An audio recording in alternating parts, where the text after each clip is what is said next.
As someone who has a doctorate myself, and as someone who happens to be an introvert, and as someone who has happened to help thousands of people choose their dream careers or degrees, I get asked this question all the time. What is the best degree or career for introverts? And the truth is, you can do any degree or career if you're an introvert, and don't let anybody tell you otherwise, because you're awesome. But with that being said, there are definitely some careers and some degrees that are going to be more likely to be a good choice for you if you're an introvert. So that's what we're going to be talking about in today's video.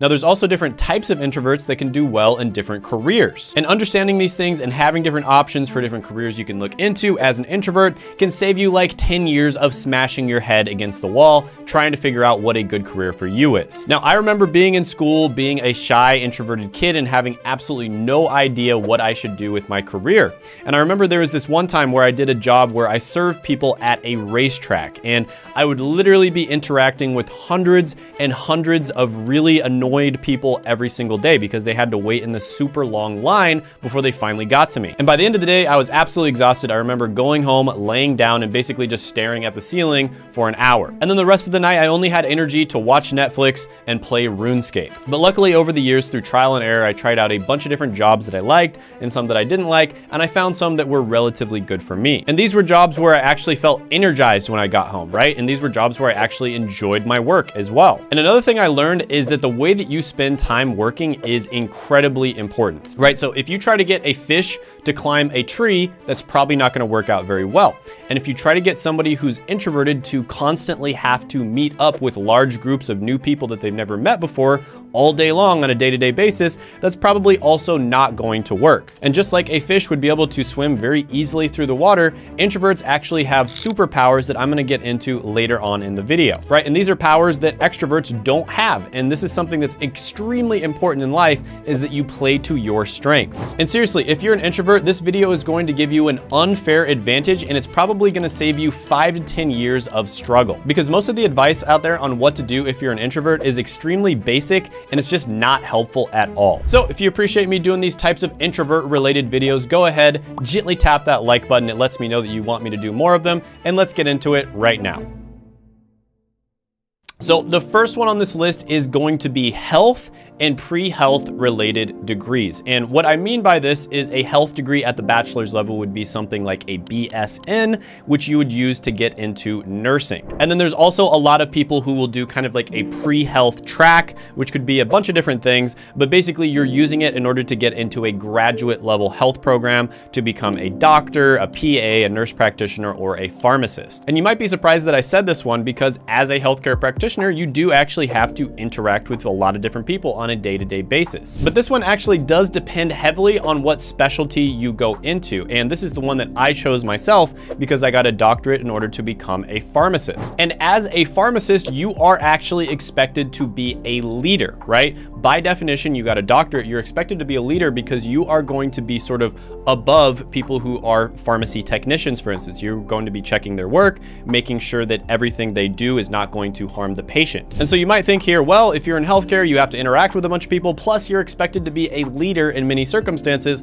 so why the heck would introverts go into this? And most people naturally see leaders as being extroverts. And this isn't surprising, as in the book Quiet, The Power of Introverts by Susan Cain, she basically argues that modern society is built almost entirely around extroversion. In school systems, for example, desks are purposely arranged in such a way to facilitate group projects and high levels of interaction and activity, and most teachers believe that students should be extroverts. And then when you graduate school and you get into the workforce, you're expected to be extroverted because you have to promote yourself, right? You have to promote your personal brand in order to rise up within a company. And as you have probably seen if you worked in companies before, a lot of the time, the most capable people are not the ones who end up getting the promotions. It's the people who self-promote quite a bit. It's the people who network with others. It's the people who are proactive about becoming leaders in certain situations. And by the way, this is a great book. If you're an introvert, you should definitely read it because it's going to help you understand your strengths and it's gonna help you get past all of the frustrations of being an introvert in the modern world, right? So I have it on my Kindle here. I don't have a physical copy because I'm kind of like traveling around a lot, but yeah, definitely recommend reading this book. So when I was going through pharmacy school and I was working in healthcare, I was actually shocked at how many other introverts were in healthcare as well. And many of them were in these leadership type positions like doctor, pharmacist, PA, nurse practitioner, etc. Right? I thought I was gonna be the only introvert there, but what I found is introverts actually have superpowers in many cases. So for instance, introverts tend to have extremely strong one-on-one communication skills. And part of that is because they're good listeners. So if you're an introvert, you probably have no issues talking with one of your best friends in a one-on-one situation. If you're anything like me, I have no issue with that. Where I have a bit of an issue is when I meet a bunch of new people and I'm in a large group and most of them I don't know. That tends to drain my energy and make me extremely tired. Introverts also seem to be very introspective and self-reflective. So, you know, in healthcare, there's always something new that you can learn. So even if on a technical level, you know everything about a certain disease state, for instance, let's say you know everything about diabetes, there's always more that you can do. For instance, patients probably hear 100 different times from their doctor, nurses, etc., that they need to go ahead and exercise, right? They need to go out and walk 20 minutes a day. But if you're not able to sell them on that, if you're not able to convince them to do that, then you're not doing as good of a job as you could as a healthcare practitioner, right? So you might know everything about healthcare, everything about diabetes, everything about exercise, but if you're not able to communicate that in a way that the patient understands and convince them of why they should do it in order to improve their own health and improve their own outcomes, then you kind of have failed. And so for instance, something you could do that really resonates with people is tell them a story of a different patient that you had that was in a very similar situation to them. And they started walking every day for 20 minutes. They just, you know, go walk their dog, for instance, every single day. And they reported losing 20 pounds, they had better mental health, they felt better, they felt more energized all day long, and they had all these different benefits. And then you explain to them kind of like the health and the technical reasons behind that, and they're gonna resonate with that much more because of the fact that you told a story. Storytelling is essential to good communication. Not only does it convince them on an emotional level, but they're also able to actually remember it because the human brain remembers things in stories. So that's just one example of skills that you can work on as a healthcare worker to get better results for your patients. And this is something that if you're an introvert, you would probably think about, right? You would probably think about, the pharmacists and the PAs that get the best results for their patients are good storytellers, they're good communicators. How can I become a better communicator as well and sell my patients on why they should do X, Y, or Z? Introverts also tend to be much better at just sitting down and really diving into a patient profile to figure out, you know, if there's any dangers in the profile, to figure out what, you know, can be done to make things better and to solve any problems that the patient might have. So yeah, there are absolutely superpowers that introverts have that extroverts don't in healthcare. Now, when it comes to the numbers, if you've been watching my channel, you know that healthcare degrees and healthcare careers are some of the best out there. I would say personally, healthcare occupations are probably second best behind technology related careers. And they're actually growing faster than any other type of career out there. So according to BLS, they're projected to grow about 13% over the next 10 years. And the median annual salary for healthcare workers is $75,000 a year. Now let's just take nurse as an example. So this is a bachelor level degree. There's about 210,000 results if you type in nurse, then sort by entry level on LinkedIn. That is a lot of demand for nurses. If you look it up on Glassdoor, nurses make about $70,000 a year, but keep in mind, that's just the entry-level role. There's a lot of other roles nurses can go into. A lot of the time, nurses actually end up in leadership positions within hospitals. So in conclusion, I actually did enjoy working in healthcare before the whole cough cough situation happened. Once that happened, it did become kind of a nightmare of illogical thinking. It was highly politicized, and it became kind of all about politics instead of helping people, which is the reason that I got into it in the first place. You know, it became about following the science and listening to the scientists and the doctors, except the ones that had a different opinion than the most powerful people in the world, which were controlling everything at the time. You know, anybody who had a different opinion was misinformation. They got blocked, banned, censored, and canceled, and rightfully so, because how dare they have a different opinion than the most powerful people in the country? That would be like speaking truth to power, which is a part of, you know, freedom of speech, which is a terrible thing. But yeah, corruption in the US healthcare system is a topic for another video. Next one we're gonna talk about is statistics and mathematics degrees. And if you're really good at math and statistics and you enjoy it, you will probably never be without job opportunities. Why? Because you're rare. Most people are not good at math, and of the ones who are good at it, a lot of them don't really enjoy it. And of course, not all introverts are great at math, but I have noticed that people that are good at math do tend to be introverted. Now, I'm personally good, but not amazing at math, and there's some parts of math that I just cannot stand. For instance, there was this advanced statistics class that I took where it was right after my lunch, and typically I will actually, sit at the front of the class because, hey, you're paying all this money, you might as well get a front row seat, right? But in this class, the teacher was so dry and the material was just presented in such a boring way that I would constantly just be dozing off in class. Like I would be making eye contact with the teacher and just like, my head would be dropping like every 5 seconds, and I didn't want her to hate me. So I decided to actually sit kind of towards the middle so she didn't notice me literally falling asleep almost every day. Now, if we get in the numbers, mathematics is actually ranked number 22 on my college degree ranker, and that's out of 900 plus degrees. So when you look at the numbers, it does rank really well. So statistician, for instance, on LinkedIn at the entry level, there's about 12,000 results, and there's a bunch of different career paths you can go into. A lot of people will go into finance, for instance, and become financial analysts. That one on LinkedIn, there's about 72,000 results. And if you look on Glassdoor, statisticians make about $85,000 a year,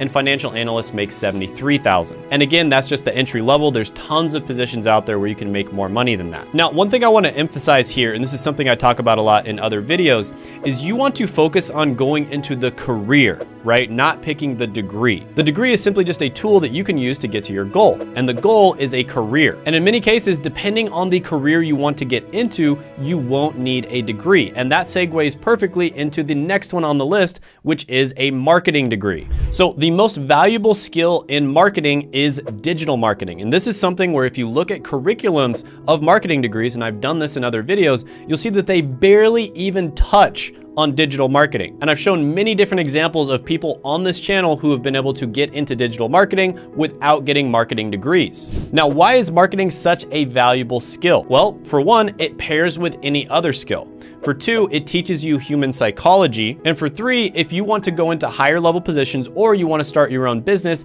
it's going to teach you how to monetize that, right? So it's going to teach you how to actually market products so you can make money from good ideas. You can make money from solving other people's problems in the form of a product or a service. And one thing that my business partners and I have noticed after helping like thousands of different people is for some reason, digital marketing tends to be great for introverts. So for instance, Ashley was an artistic yet introverted person who wanted to figure out how she can get a really good job so she could pursue her artistic interests on the side. And after trying a bunch of different things that didn't work for her, she started searching across the internet and she stumbled upon digital marketing. And after researching digital marketing for a little bit, she basically found that SEO, or search engine optimization, was the right choice for her. And SEO is basically how you can get your website ranked on the top of Google search. And by the way, I did an entire interview with her, which you can check out right here. So when it comes to the numbers, marketing actually came out as my number 24th ranked degree. Again, that's 24 out of over 900 different degrees that I analyzed. And if you type in digital marketing, you search by entry level on LinkedIn, you're gonna see 89,000 results. And if you type in digital marketing associate on Glassdoor, you'll see they make about $53,000 a year.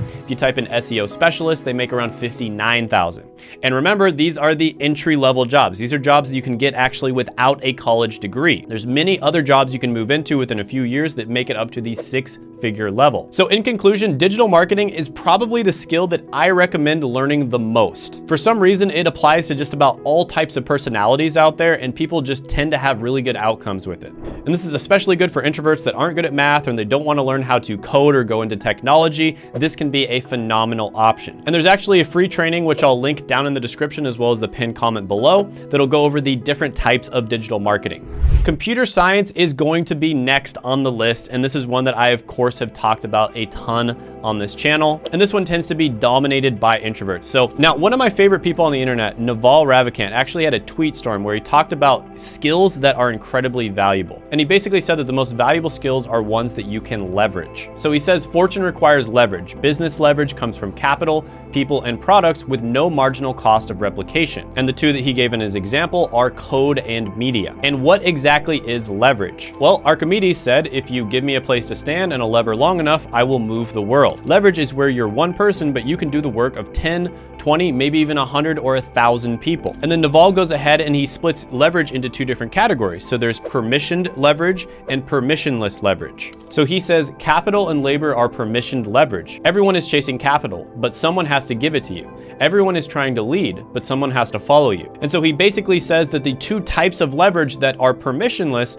are code and media. And media is kind of what I'm doing now. I'm broadcasting this to everybody in the world. It could potentially get 1 million views, probably not, but it could potentially do that. And then code is software development, essentially. You can write a piece of code that 1 million people use. You could write a piece of software or make a website that millions of people can use, and it's just one person that created it. Now, there aren't that many skills out there where you can do this, not even close to it, and coding is one of them. So computer science actually ranks as my #1 degree on my college degree ranker out of over 900 degrees. Now, if you look up software developer on LinkedIn at the entry level, you'll see 162,000 results. And if you look up software developer on Glassdoor, again, at the entry level, $95,000 a year. So ridiculously high pay, especially for an entry level job. Now, there is one small problem with this degree. Even though it does objectively rank #1 when it comes to the numbers, this is one where you can actually get into it without a college degree. So there are other ways of getting into software development without getting a computer science or a software engineering degree. Now, a lot of people who get into it do get computer science or software engineering degrees, and there's nothing wrong with that. It's definitely not a scam, and it's definitely worth the money. It gives you a good ROI. But with that being said, for the right type of person, you might be able to teach yourself coding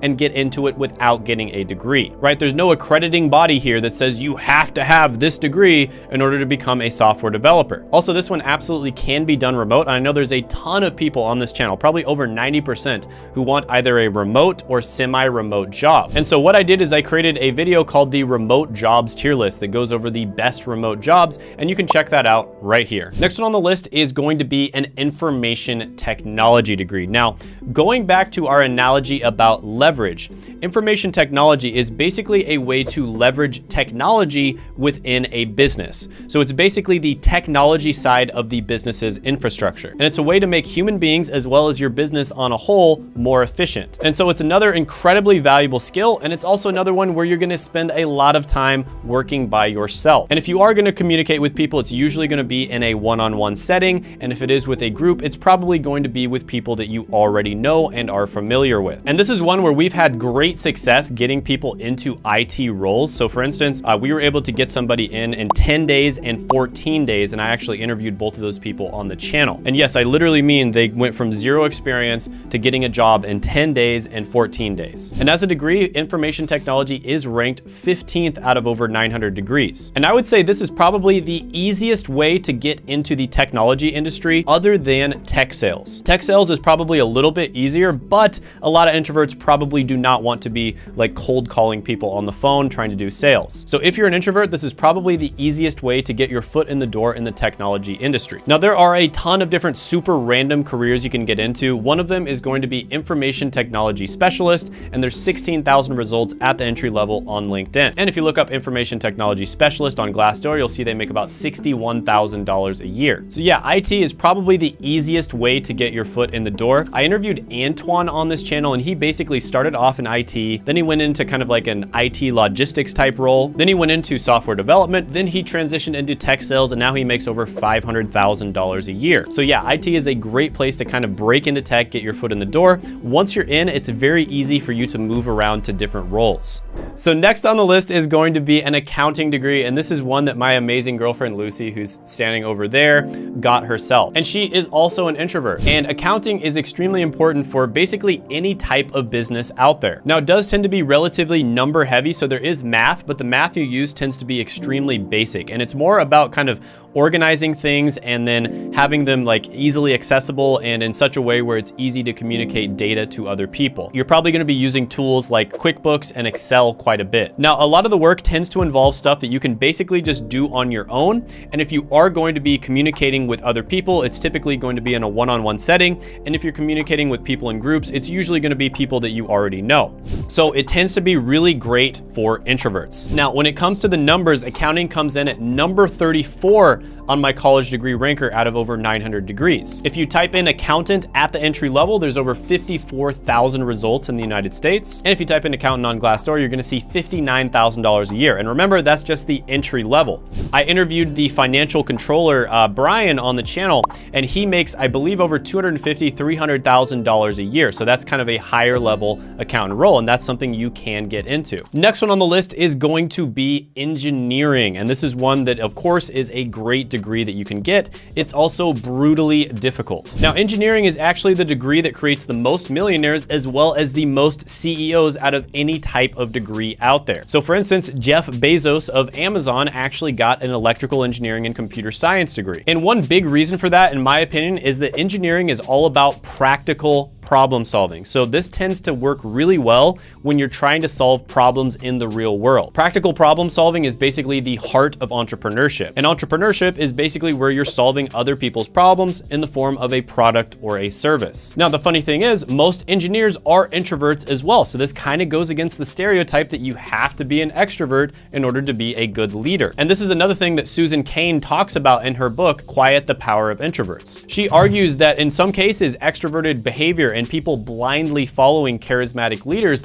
is what leads to many of the disasters in the world, such as the fall of Enron and the 2008 financial crisis. She also talked about a study from Brigham Young where they found that there wasn't much of a difference in charismatic leaders and how well they did when they studied 128 CEOs of major companies. And she also talks about some research in the book that suggests that introverts in many cases are actually better as leaders. So for instance, as an introvert, if you're managing proactive employees, in many cases that can actually be better. Leaders that are introverted are more likely to listen to suggestions from proactive employees rather than dominating the situation like many extroverts do. So it's kind of a yin and yang type situation where if you're an introvert, you tend to be more introspective, you tend to be better at listening to people. And if you have a bunch of people who are kind of like proactive, who are working under you, they kind of just let them do their thing. And this is actually exactly what I do in my business. I just hire really smart people and then I just kind of leave them alone and let them do their thing and only give them support when they reach out to me and they need it. And she argues that in many cases, this leads to better outcomes, and I would happen to agree with her. So as you can imagine, engineering absolutely dominates at the top of my college degree ranker list. It's probably like 15 out of the top 30 or something like that. So for instance, if you type in mechanical engineer on LinkedIn at the entry level, there's 40,000 results. You type in civil engineer, there's 50,000, and chemical engineer, there's 23,000. Mechanical engineers make $81,000 a year, civil engineers make $78,000, and chemical engineers make a whopping $102,000. So yeah, engineers make great money. A lot of them are extroverts, and it can be a great choice for the right type of person. But with that being said,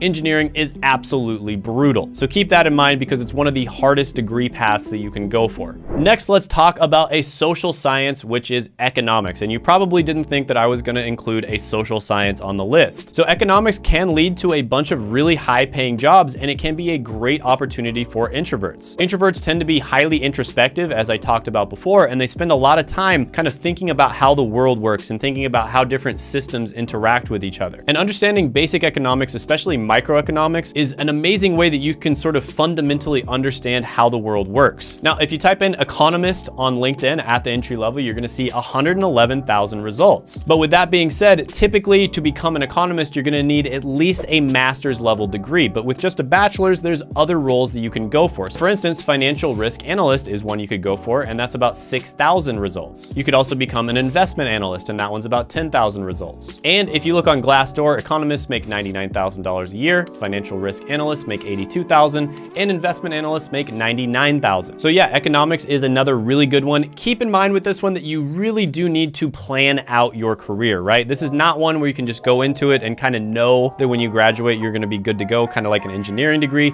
You really need to plan things out. And speaking of planning your college degree out, I actually have an entire video dedicated to that that's going to show you step by step exactly how you can choose the perfect degree for you. And I'll put that right here. Definitely check it out.